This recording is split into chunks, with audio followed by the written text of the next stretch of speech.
let's start here because suddenly today, with some quotes that have been thrown around, Josina Anderson, Tim Kawakami, and more, it feels to me, just in talking to you today, that your Trent Williams anxiety has gone up.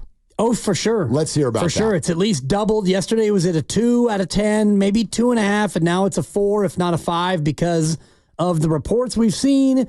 Josina Anderson's report about, Trent wanting to get that real new money before he comes in, and he's resolute, and he's all locked in on sitting out week 1. And I know that you have been in an ottoman with your feet up, and you even sent a pizza emoji today about how the fact you were chilling. You were a pizza slice on a lounge chair. Yeah. You're just chilling. I don't remember and I don't what was feel on that emoji. That way. It was a pizza slice. And I didn't really get it, but it said chilling. But it said chilling on it. Right. Yeah. And I'm not so chilling because I know that Trent Williams has sat out before. Yeah, look, I'll show it to the YouTube audience. It's a pizza slice with pepperoni on and it. Sunglasses on, right? Yeah. And legs that are crossed. It's chilling. That's how I feel about Trent Williams. Yeah, I don't feel so chillaxed or relaxed about it because I realize that this man has sat out an entire season before. Granted, different franchise, different situation, different organization. I do realize that this man has made a ton of money already, so he doesn't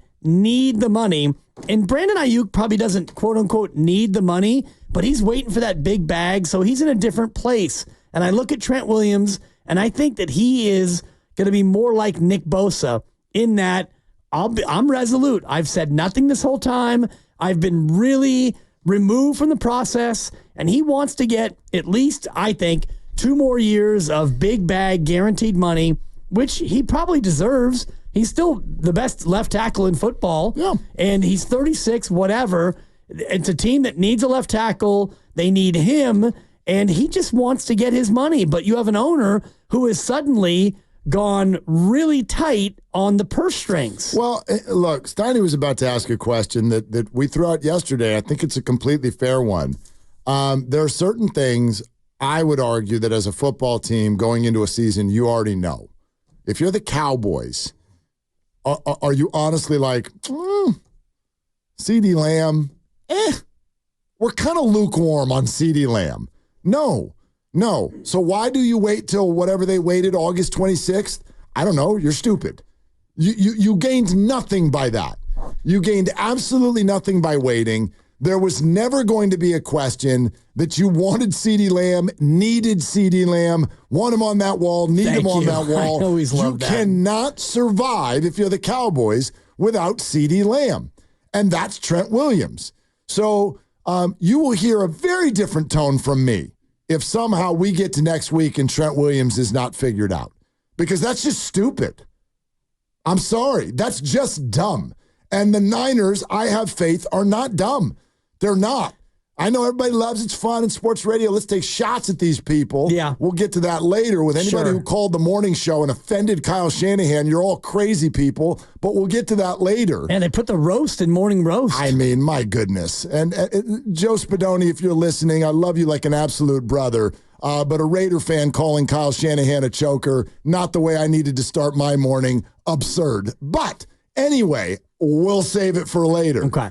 But the Niners are not dumb.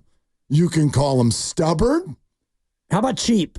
No, absolutely not. Well, if you're not cheap, then Jed York's escrow account is probably the biggest in the NFL. Well, then pay that man his money. And that's what I'm saying. I just don't. I don't see that it needed to get to this point where we have Josina Anderson involved in Trent's business. Maybe we don't, but I'd also argue that there still isn't a deadline anxiety clock attached to Trent. Not yet. Well, we're getting there. Maybe, because next week, if it's game week. Well, yesterday we had a spirited practice, and it would have been nice to have him be a part of the spirited practice, Trent Williams. Would have been nice, but actually at age 36, I think they want less spirited. That's my point. I hear where you're coming from. Would it be nice to be over? Sure. Why is it still going? I don't know. Because they're all stubborn. They're all big boys. They all want big money. These are big-time negotiations, and they're stubborn. And quite frankly, the Niners, I would guess, are probably stuck on the idea that Trent wants to get broken off as one of the top players in the game, which he is,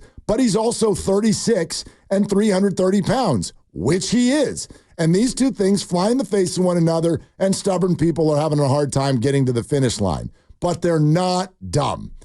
You have to acknowledge this with me.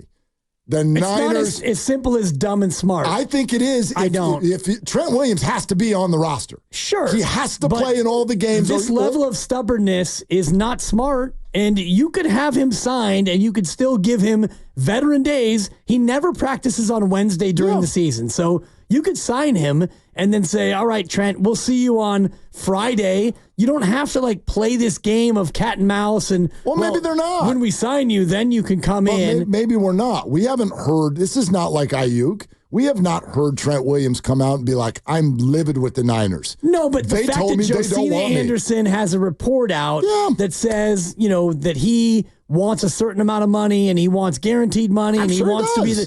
But it's not only that he wants to be the highest paid tackle, he wants to be paid like the premium player that he is. And this goes back to Tim Kawakami from last August, a year ago, when he said, this team always does right by its premium players, and I'm that. And so I want to be paid like the premium player. And so you've had this on the table for a year. Yes. But you haven't done it. Right, because they're stubborn. And Parag wants to win deals, and that could become a problem. I think it's already become a problem. Well, again, I don't with Trent. Now, Brandon is not CeeDee Lamb or Trent Williams. There's a healthy debate there. But who is he? He's Brandon Ayuk. Right. But is he Jalen Waddle? Is he A.J. Brown? Is he Devontae Smith? Where is he? I don't know. Who is he? But I don't know if any of those matter. To me, it's like, what is he for the 49ers? He's Brandon Ayuk, and there are debates.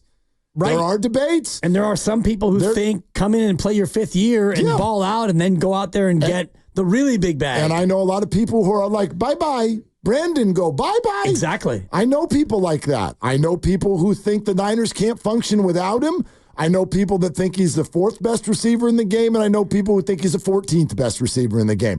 That's my point. There's a debate. And so now you're going to get to a spot where two sides, healthy sides, I think, can disagree. And I think we do have it on pretty good authority that the Niners have, A, misplayed this from earlier in the summer, and B, Brandon and his agent are being a big pile of annoying so far here in this month of August. So that's where it is, and you tuck it over here. My opinion, you don't have to agree. If Trent Williams isn't ready to go next week, somebody's stupid. You can't do that. This is a flat-out non-starter. You can't play games without Trent Williams. That is a no. From you? From me. From them. Dog? From them. Yep. I've heard this from inside. Of course. They know. Well, then get it done. Well, I don't know what it serves them to do it this way. I'm with you. Because you've got now Josina Anderson with reports, and Trent Williams is doing whatever he's doing. We know he's not playing football for the 49ers in practice.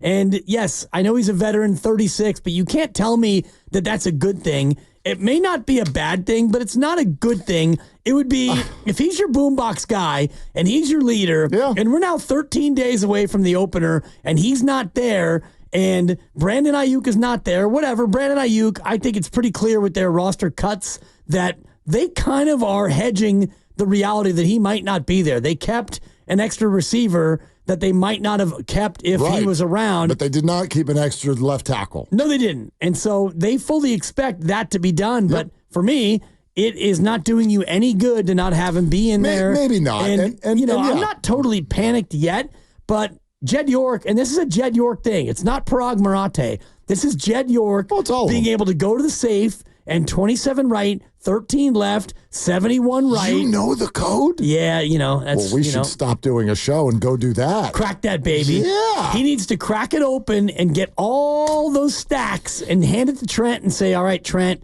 we'll see you on Friday and stuff, because we're going to be into Jets week now. Coming up here next week, when you and I talk next Tuesday, because of Labor Day, it's going to be Jets week. Yeah. And he had better be in his number 71.